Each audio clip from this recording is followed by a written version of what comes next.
ధనం ముందు గుడ్డిదైపోతూ ఉంది గుణం, ఆస్తుల ముందు ఆవిరైపోతున్నాయి ఆప్యాయతలు.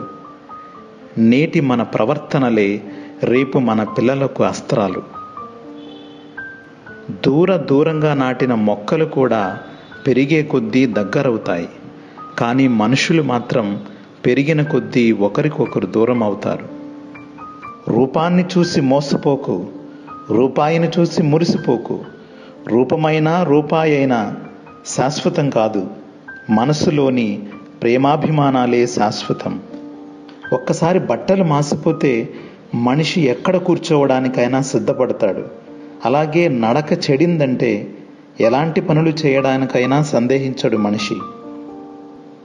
మనిషి బ్రతకడానికి పెద్దగా ఖర్చుండదు, కానీ ఎప్పుడైతే ఎదుటివారిలా బ్రతకాలి అని అనుకుంటాడో, ఆశపడతాడో, అప్పుడే ఖర్చు అవుతుంది. అవసరాలన్నీ తీరిపోయాక చేసిన మంచి మరచిపోయి కీడు తలపెట్టాలని చూస్తే కాలం సహించదు, ధర్మం ఊరుకోదు, జీవితాంతం మరిచిపోలేని గుణపాఠం నేర్పుతుంది. పడిపోతే పగిలిపోయే ఫోన్కే ఎంతో విలువ ఇస్తున్నాం.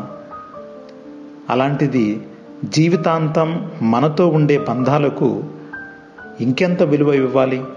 చిన్న చిన్న కారణాలతో బంధాలను దూరం చేసుకోకండి.